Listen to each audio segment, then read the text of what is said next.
Voltamos novamente.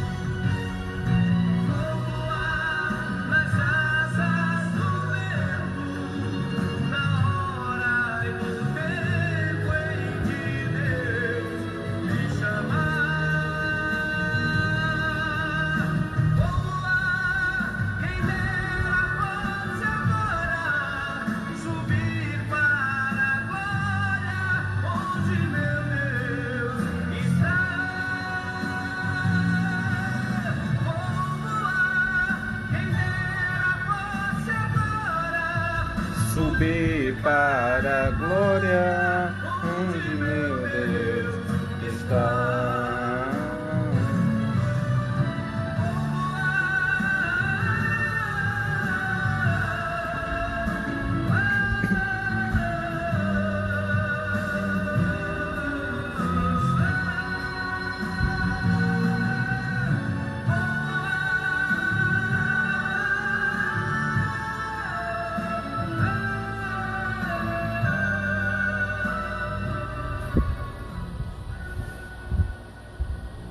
Glória a Jesus, glória a Jesus. Estamos de volta e agora com a reflexão da palavra de Deus, tá? Irmã Terezinha Freitas, os irmãos aí, irmã Rosa Gadelha, irmão Flávio Mendes, irmão Van Willamy. Nós vamos meditar agora em Efésios, capítulo de número 2, Efésios, capítulo de número 2, a partir do verso de número 1 em diante, tá? Efésios, capítulo de número 2, a partir do verso 1 em diante, a leitura bíblica diz assim a palavra do Senhor.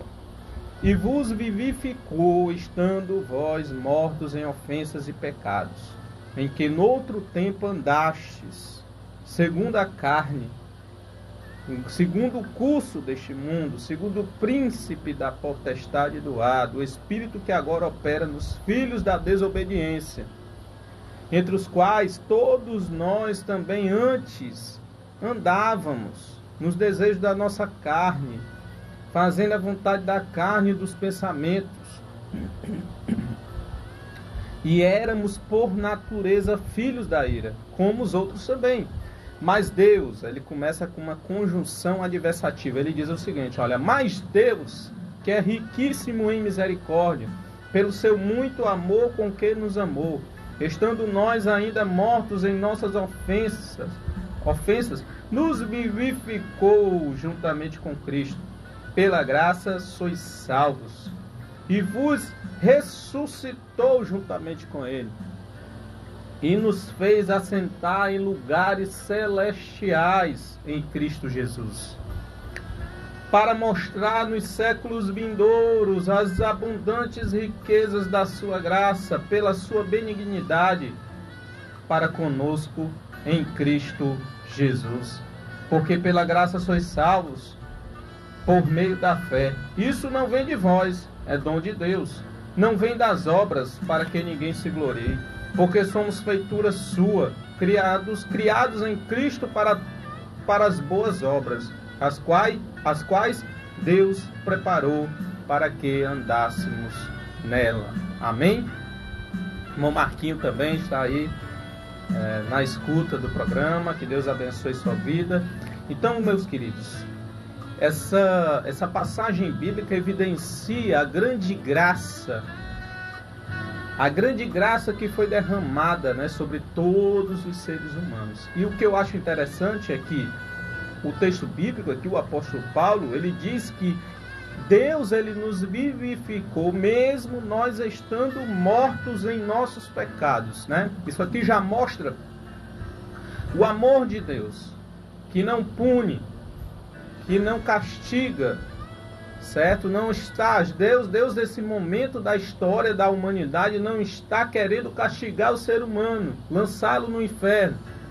Não está querendo punir. Aqui eu vejo a figura do pai do filho pródigo, de braços abertos, esperando os perdidos, aqueles que nesse momento se encontram perdidos em suas ofensas e pecados, distantes do Pai, distantes da glória de Deus.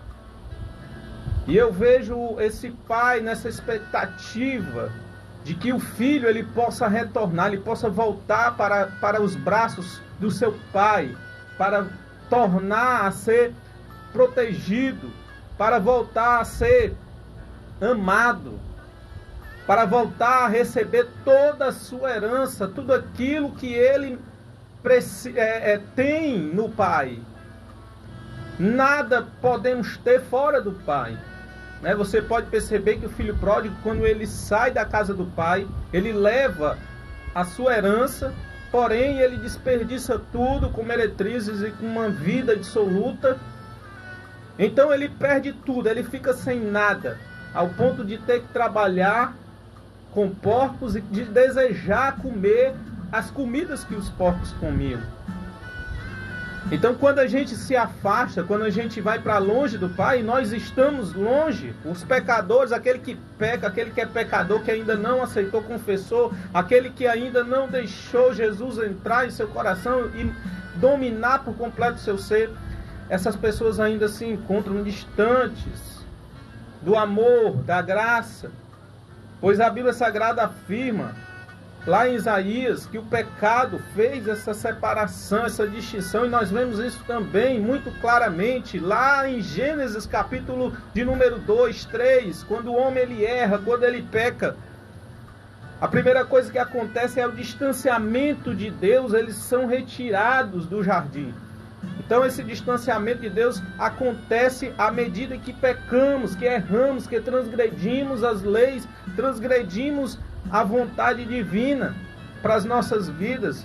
Quando fazemos isso, o mal nos alcança e nós estamos distantes, estamos longe de Deus. E Romanos corrobora com esse pensamento, corrobora com essa ideia, quando ele diz que todos pecaram, todos sem exceção pecaram e destituídos estão da glória de Deus. Nós se fizemos inúteis e perversos diante de Deus, através de todos os tipos de males que o ser humano pode praticar, pode fazer, pode realizar. Nos tornamos maus diante dos olhos de Deus e precisávamos de um Salvador, de um auxílio, de um Cordeiro que viesse retirar o pecado do mundo, o mesmo Cordeiro que João Batista viu e afirmou: eis o Cordeiro de Deus que tira o pecado do mundo. Nós precisávamos desse Cordeiro. A humanidade precisa desse Cordeiro. Esse Cordeiro que foi imolado uma única vez. Esse Cordeiro que nós não precisamos estar constantemente imolando este Cordeiro ano após ano para poder retirar os nossos pecados. Porque o sacrifício de Cristo na cruz do Calvário aconteceu uma vez para todo sempre. Ele é um sacrifício eterno para todos aqueles que querem novamente voltar para a casa do Pai, que querem ser achados. E foi a primeira coisa que o Pai falou para o seu filho e para o filho mais velho. Disse: olha, o teu irmão estava morto e reviveu. Ele estava perdido e foi achado. Então, a grande obra de Deus na terra é achar os seus filhos que estão espalhados pelo mundo inteiro. E Deus continua realizando isso, fazendo isso. Continua fazendo a sua obra de reconciliação por toda a terra. É por isso que precisamos pregar o Evangelho. Um Evangelho puro, íntegro, sem ideologia. Um Evangelho que possa alcançar seja lá quem for, sem preconceito, que as pessoas possam olhar para nós e ver Cristo na nossa face, ao ponto de elas pararem para ouvir aquilo que nós temos para falar, aquilo que temos para pregar. Meus queridos, precisamos entender que nós somos os representantes de Deus, os embaixadores de Deus na terra. Se nós somos embaixadores, então nós pertencemos a uma pátria totalmente distinta daquela a qual nós estamos participando temporariamente aqui na terra. Você é brasileiro, mas antes de tudo você é um ser que foi comprado e lavado pelo sangue do Cordeiro, e por conta disso se tornou um ser agora que detém a herança que foi projetada em Jesus. Agora nós, como filhos adotivos, essa herança que está nas mãos de Cristo, herança divina, foi repassada para nós, e hoje somos filhos adotivos que detemos a herança da glória, a herança de uma morada que está para além dessa morada que temos e vivemos aqui nessa terra. É por isso que Jesus, ele disse que nós estamos no mundo, mas nós não somos do mundo. Então fica nessa bênção. Precisamos entender, meus queridos, que no outro tempo nós andávamos segundo o príncipe da potestade do ar. Andávamos segundo o espírito que domina e que está escravizando os filhos da desobediência. Nós também estávamos incluídos no meio desses filhos da desobediência, filho pródigo. Éramos filho pródigo, mas existem milhares de filhos pródigos nesse momento, pelo mundo inteiro, pelo Brasil inteiro, pelo Ceará inteiro, por Fortaleza inteira. Nesse momento angustiados, atribulados, por conta do tempo e do momento que nós estamos vivenciando. Muitos até com depressões, síndrome do pânico, com problemas diversos emocionais, físicos, outros nas UTIs, outros enfermos nas enfermarias, faltando ar. Muitas pessoas se encontram agora nessa situação, precisando das nossas orações, precisando de Deus, precisando voltar o mais rápido possível para os braços do Pai.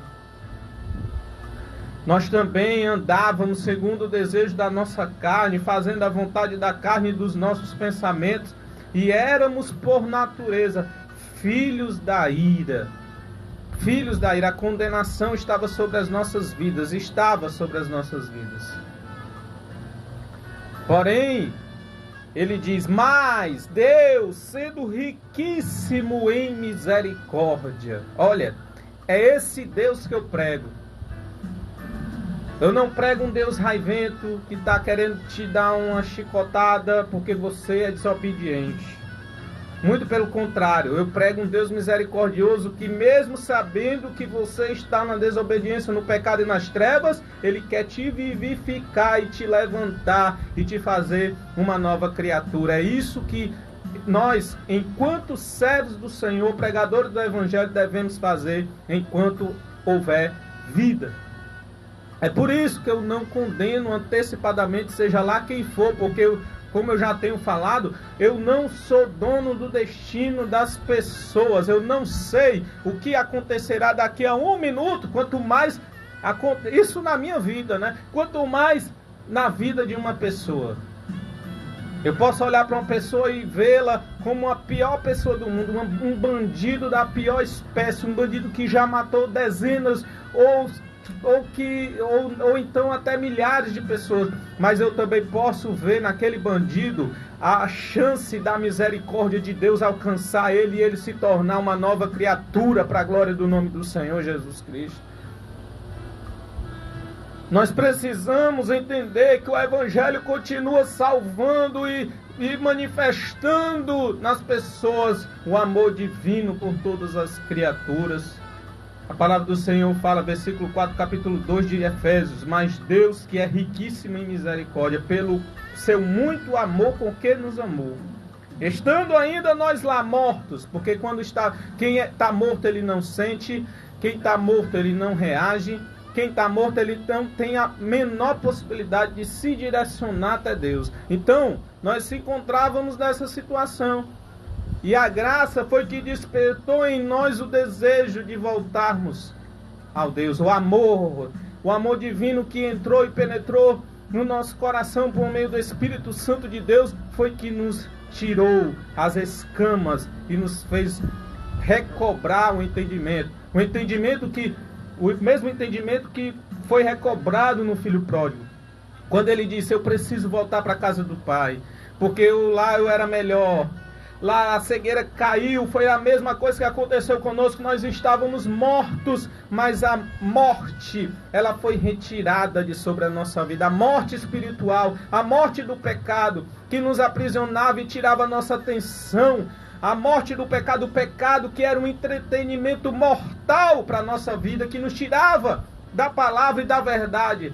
Tudo isso foi lançado por terra, as escamas caíram, e nós dissemos, e podemos agora dizer e se alegrar de que nós agora somos salvos em Cristo Jesus, não pelas obras, mas pela graça.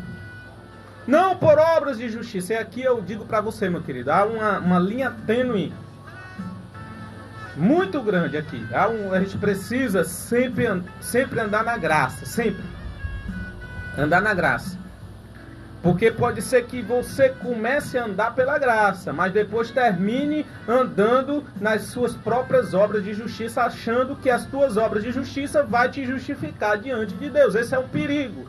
Por quê? Porque milhares de pessoas fizeram esse movimento. Começaram pela graça, agora estão como religiosas. Começaram pela graça, agora estão pelas obras de justiça. Porque estão praticando obras de justiça, acham que são melhores do que as outras pessoas, acham que pode julgar as outras pessoas, acham que pode ser melhor e falar das outras pessoas, julgando e olhando para a trave e se esquecendo que existe, olhando para o cisco no olho do irmão e se esquecendo de que existe uma trave no seu olho. É um perigo, né? Nós não podemos nos tornar religiosos, meus queridos, fariseus, achando que a nossa moralidade, pelo fato de nós não estarmos mais bebendo, não estarmos mais nos prostituindo, não estarmos mais adulterando, acharmos que somos melhores do que as outras pessoas. Quando nós chegarmos nesse ponto, nós estamos, a partir de então, andando pelas nossas próprias obras de justiça e se esquecendo de que nós somos salvos pela graça, e salvos pela misericórdia divina, e se esquecemos do fato de que nós, enquanto pecadores, nós nunca iremos conseguir uma maneira, seja lá por obra de justiça, seja lá qual seja ela, qual for ela, nunca irá fazer com que você seja redimido diante de Deus. Nunca. É um perigo. E às vezes as pessoas começam a cair nisso de maneira muito inconsciente, né? Começam a achar que pelas suas obras de justiça podem ser salvas em Cristo Jesus. Então isso precisa realmente ser, nós precisamos nos autocriticar, criticar a nossa conduta, a nossa maneira de ser, como nós estamos nos conduzindo para podermos ser justos, meu querido. Justos. E não julgar antecipadamente pessoas ou achar que pela nossa própria obra de justiça nós podemos alcançar a salvação e o reino de Deus. Nunca devemos deixar isso acontecer, tá? Jamais. Precisamos ser obedientes a Deus e lembrar de que sempre seremos salvos pela graça. Lembre sempre, nunca se ache melhor que os pecadores que estão lá fora, nunca. Saiba que você sempre vai ser um pecador, mesmo que você tenha aceitado Jesus como Salvador. A Bíblia Sagrada diz que se nós dissermos que não temos pecado, nós somos mentirosos. Então, tome cuidado, fique calmo e não entre nessa pilha de achar que você é merecedor de alguma coisa. Você não merece a salvação, você não merece a graça, porque se você tem hoje a graça de Deus na sua vida, é por causa da misericórdia de Deus, que é riquíssima, que te amou você mesmo estando morto nas suas ofensas e pecados e fez com que suas vendas espirituais caíssem por terra. Nunca se ache melhor do que as outras pessoas, nunca se ache. Seja salvo sempre pela graça. Isso até livra-nos de culpa. Eu vou aqui terminar, tá? Faltam 5 minutos para concluir o programa.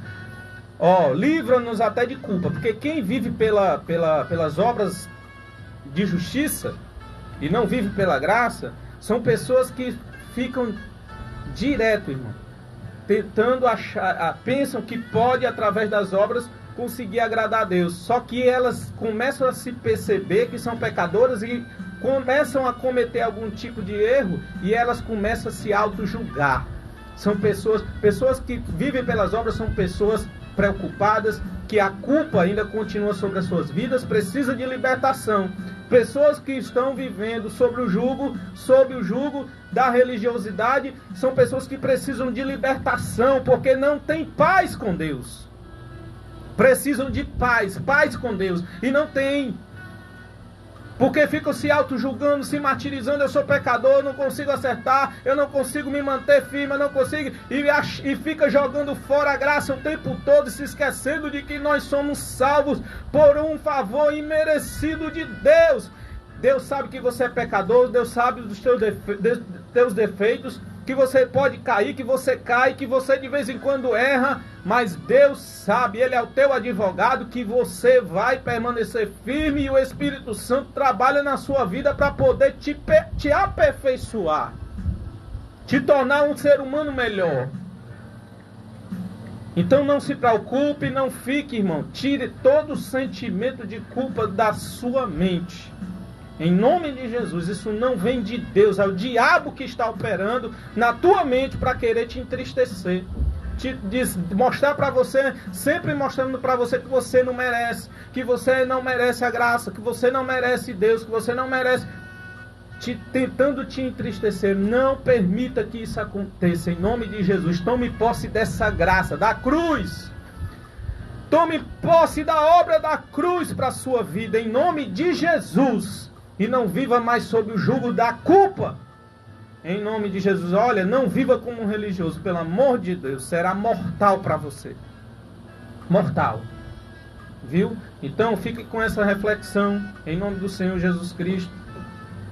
E depois a gente vai com louvor. E depois a gente retorna para se despedir de todos os irmãos. Em nome do Senhor Jesus. Na Rádio Vinde, programa Palavra e Vida. Já passou por isso, mano? Glória a Deus. Infelizmente, muitas pessoas passam por isso. Muitas pessoas passam por isso. Esse sentimento de culpa, né? Esse sentimento de precisando de libertação.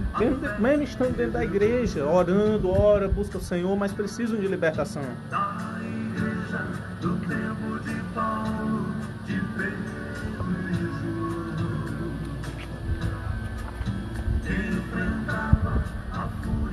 É verdade, precisa, pessoal.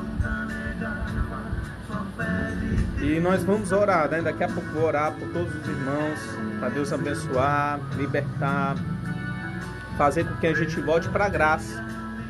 É pela fé. E através da graça é que nós podemos fazer as obras de maneira mais livre, mais leve, mais solto, entendeu? A salvação é que evidencia as obras de Deus na minha vida. Tá bom? E não o contrário. Não são as obras que evidenciam Deus na minha vida, é a graça que evidencia as obras. É o contrário. Primeiro eu sou alcançado pela graça, depois eu faço obras. Não o contrário.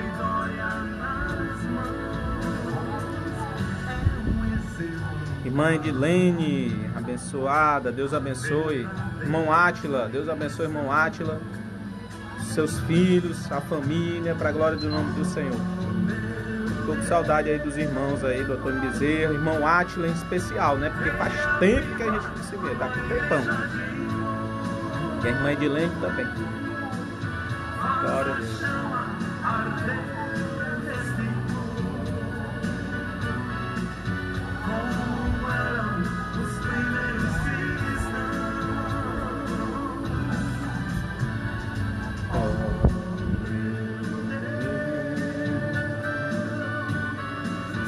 É a vida da igreja de novo,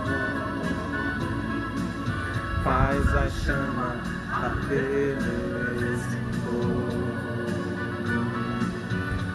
começando em teu coração.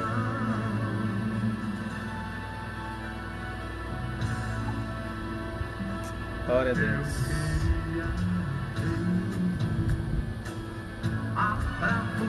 Glória a Jesus.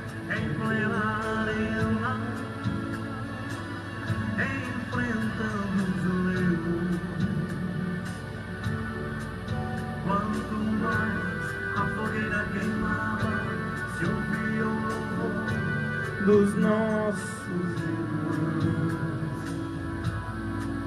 Sob o sangue, tombavam as ruas, chegavam no céu, com a vitória nas mãos.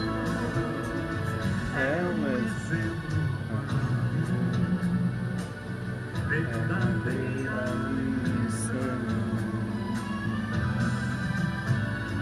Oh, meu Deus, é a viva tua igreja de novo,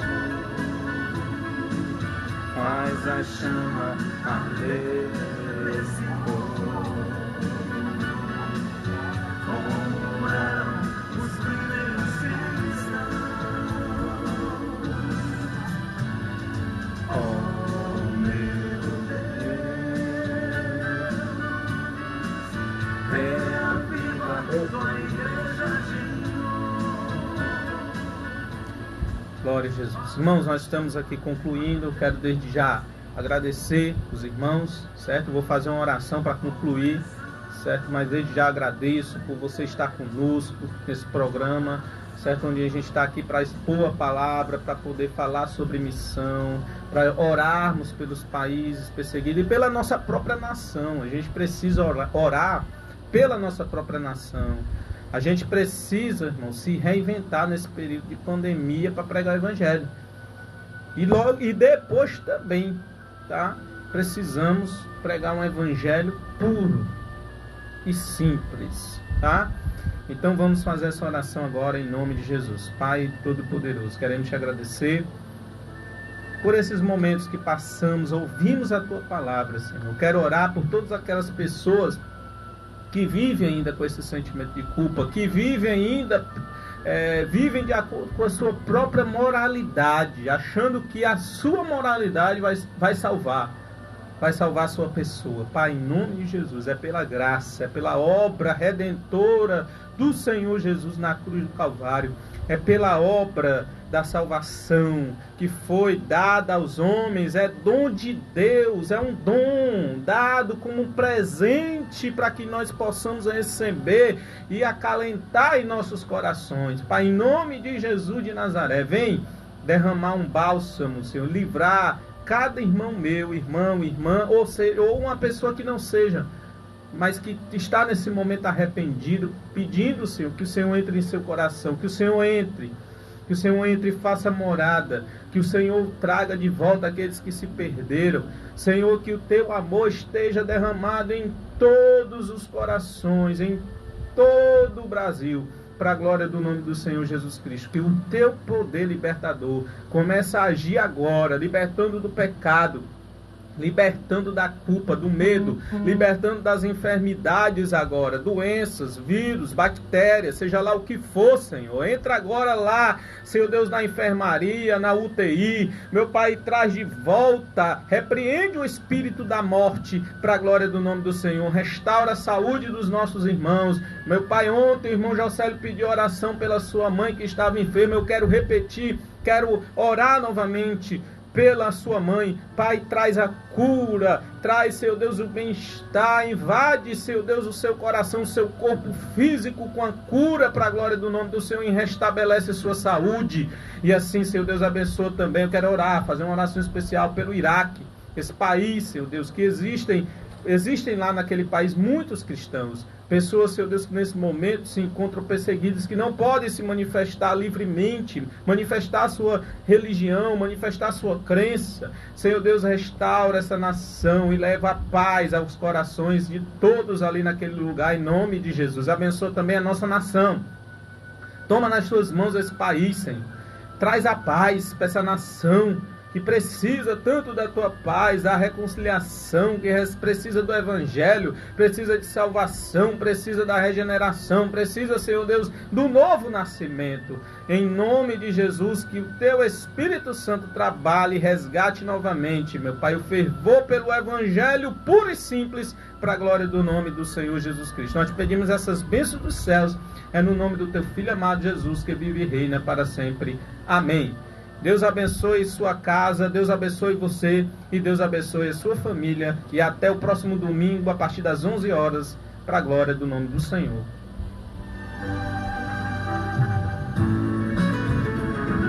A paz do Senhor, irmãos. Até o próximo domingo, tá? Domingo, a partir das 11 horas, estaremos juntos novamente, tá? Deus abençoe a todos.